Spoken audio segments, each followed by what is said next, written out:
Sir, খুব অল্প সময় স্টিকার কিভাবে বানাবো? খুব অল্প সময়ের মধ্যে স্টিকার কি করে বানাবো? হ্যাঁ। ঠিক আছে, তুমি বসো, আমি দেখিয়ে দিচ্ছি। সবার প্রথমে সবার প্রথমে আমরা ইনসার্টে যাব। ইনসার্টে গিয়ে টেবিল বলে যে একটা অপশন আছে, টেবিল থেকে আমরা টেবিলটা নিয়ে নেব। তো আমি এখন টেবিল নিলাম, নেবার পর মাপ মতো করে টেবিলের সাইজটা বানিয়ে নেব। তো আমি সাইজ মতো করে বানিয়ে নিলাম, ঠিক আছে? তুমি তোমাদের মতো করে সাইজ মতো করে বানিয়ে নেবে।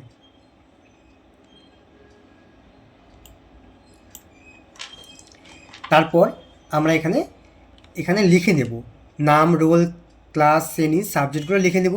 তো আমার লেখা আছে, তো আমি সেটা করে নিয়েছি, তোমরা লিখে নেবে। তারপর প্রথমটাকে আমি সিলেক্ট করে, প্রথম লেখাটাকে সিলেক্ট করে আমি হোম বাটনে গিয়ে এখান থেকে একটা লেখার কালারটা একটু চেঞ্জ করে নিলাম।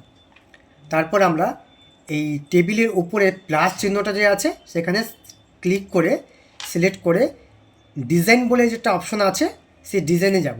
ডিজাইনে গিয়ে শেডিং বলে একটা অপশন আছে, শেডিং বাটনে ক্লিক করে আমরা এখান থেকে একটা পেজের কালারটা নিয়ে নেব। তো আমি এখান থেকে নর্মাল একটা কালার নিলাম।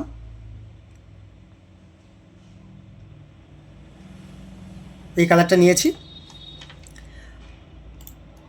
তারপর ইনসার্টে যাব, ইনসার্ট থেকে পিকচারে যাব, পিকচার থেকে একটা ছবি আমরা দিয়ে দেবো, স্টিকারের ছবি তোমরা দিয়ে দেবে। তো আমার কাছে যেহেতু এই ছবিটা আছে, এই ছবিটা আমি দিয়ে দিলাম। এই ছবিটা এসছে। তারপরে এই ছবিটার উপরে রাইট ক্লিক করে টেক্সট ওয়াইপিংয়ে এসে এখান থেকে ইন ফন্ট টেক্সটে ক্লিক করব। এখানে সাইজ মতো করে বসিয়ে দিলাম। তুমি তোমার মতো করে সাইজ মতো করে বসিয়ে দেবে।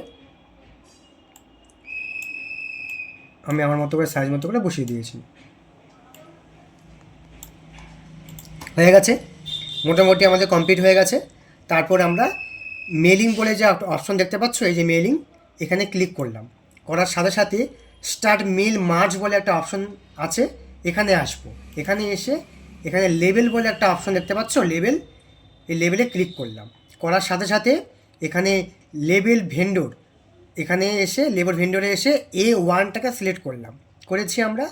তারপর তোমরা এখানে এসে A128171টাকে সিলেক্ট করে নেবে। করা হয়ে গেছে। তারপর ওকে করে দেবে। তারপরে এমন একটা পপ আপ আসবে মেল মার্চে, এখানে এসে ওকে বাটনে ক্লিক করবে। করার সাথে সাথে কিন্তু এটা থাকবে না।